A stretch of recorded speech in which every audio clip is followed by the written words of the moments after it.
this, the 77th Geneva Motor Show. My name's Johnny Smith, I'm your host from Car Magazine Online. We've got cars from all over the world here. We've got fast cars, slow cars, socially unacceptable cars and hybrids. Geneva is such a large show. There are so many vehicles that I want to share with you right now. So instead of me wasting time talking, I'm going to crack on and show you. Let's go. There is a very serious rep car war going on here at Geneva, and it starts right here with Opel's Concept GTC. Although the interesting part is the rear, it's a lot better at the front, and I'll tell you why. Because according to Vauxhall, this could be the face of the new Vauxhall Vectra. Imagine that. In fact, imagine the whole car, but with 4 doors. Very sexy. This is a Ford Mustang, but not as you know it. Ital Design's Reggiaro have taken an American icon, removed the redneck, and sprinkled a lot of Italian magic over the top of it. Now you've got a much more profiled front end that looks a lot less mass-produced. The Reggiaro Mustang has got rear-view cameras, not mirrors. It's got a whole piece, one-piece glass roof. And it's also got a beautifully sculpted rear end, which is my particularly favourite part. And inside, there's a lot of pony skin going on. You can see what they've done. They've been so faithful to the Mustang horse brand. They've removed the skin of a horse, stitched it inside the car. That's what they've done.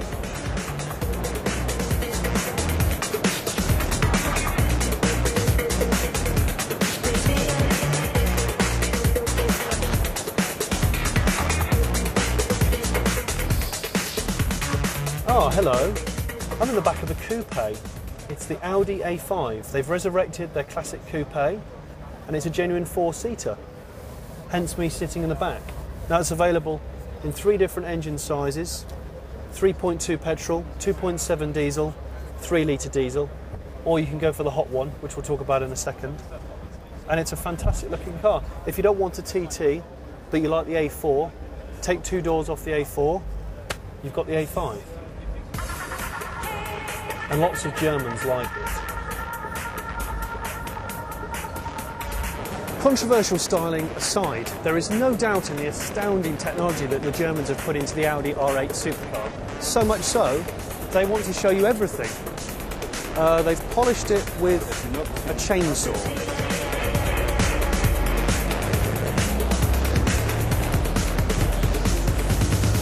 This is Maserati's frankly gorgeous Gran Turismo Coupe.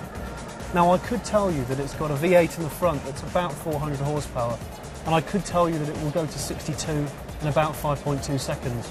But to be honest, I think I'm just going to let you watch and absorb its beauty. Beautiful, beautiful car.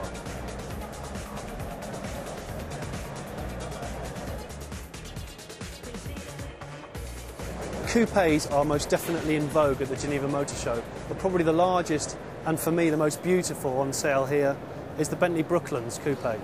Here I've got the designer of the car, Dirk van Brakel.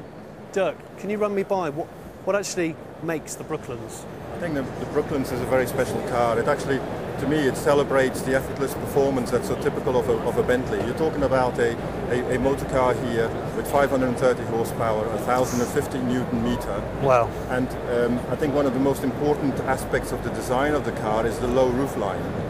The roof line is actually 50 millimeters, so 2 inches lower than the 4-door model Arnage that we have. And that, of course, gives it the basic architecture for such an elegant car. If you look in the interior, of course, the interior is always a witness of the handcraft skills that we have at the factory in Crewe. It's absolutely completely glorious. leather trimmed. You see the fine piping details here on the seats and also on the door armrests, which are real features of hand craftsmanship.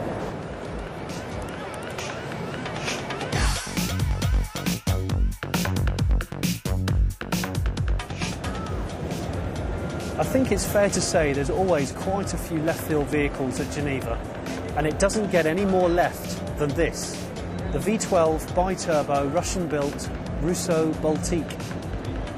What an astounding piece of Art Deco. Russo Baltique gains recognition in Europe in 1910 The house engineer André Nagel drives a Russo Baltic C2430 up the Vesuvius, crowning the impressive St. Petersburg, Berlin, Prague, Rome, Naples, Vesuvius itinerary, completed in both directions, sans technical problems. Right, let me put a little scenario in your mind. You drive an Audi during the day, you've just crashed it, but the 2-litre engine's in very good condition. You've got a motorcycle, but you're fed up with falling off and breaking your legs, and you want something that still handles very well. You're an Austrian company, and you've decided to put all your money into building a car. Well, this car is the KTM Crossbow, and it is reality. It's completely carbon fibre monocoque with an Audi 2-litre engine in the back, with active suspension, and they are really going to build it. This is not a concept. And the best part is they're going to build right-hand drive ones, because the dash is actually the steering wheel. Volkswagen have devoted centre stage at the Geneva Motor Show to something I'm very disappointed with, the Golf Mark V Estate, which frankly to me is a complete waste of time and resources. This on the other hand is far from it. The Passat R36 Estate. What we've got here is a true sleeper that can handle dogs and groceries, and it's the fastest accelerating Volkswagen on their range. 3.6 V6 engine, 4-motion, 4-wheel drive, 0 to 60 in the Estate's case, 5.8 seconds.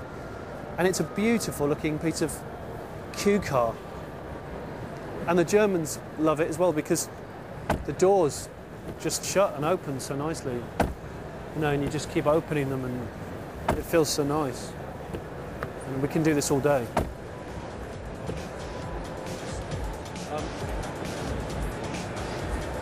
I am surrounded by brilliance. No, really, I'm surrounded by brilliance. This is the Brilliance car company. It's just come in from China, and it's worrying an awful lot of European manufacturers around here. There's a lot of red faces, a lot of nasty-looking moustached men, and the reason for this is they've got Mitsubishi engines, they're Pininfarina and Giugiaro designed, and I bet they're going to cost a fraction of what a lot of European base market cars are. And this is a very handsome-looking coupe when you consider that they've come from nothing. In fact, it's all very well talking about hybrids at a show like this. Hybrids are everywhere. But you see, you've got to make a hybrid car that A, works, and B, looks good and drives well. And I think the people who are going to do it, more than anybody, are definitely Honda. And this is their new small hybrid Sports, which bears more than a little resemblance to the classic CRX coupe of the 1980s. Now you see, the problem I have is they've got cars like the Insight, which were fantastic, but they got overlooked. And now Honda are bringing out some fantastic machines. Brabus don't do hybrid synergy drive or hydrogen power, but what Brabus do is saloon cars which make the Lotus Carlton look like a Perodua Nipper. This is the CLS Rocket, and it's the fastest production saloon car ever. And it's limited to 366 kilometers per hour. And I love it.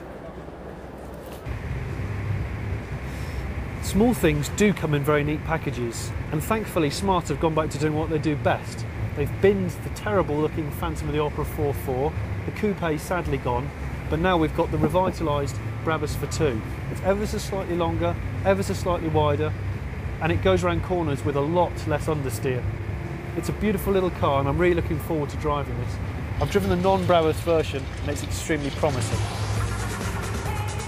Well, the covers are on, the vacuum cleaners have started, and I've just been chased by a man with a Segway. We've hardly touched the iceberg of all the cars here at Geneva, but for an in-depth update of all the most prominent cars here at Geneva, click www.carmagazine.co.uk. Goodbye.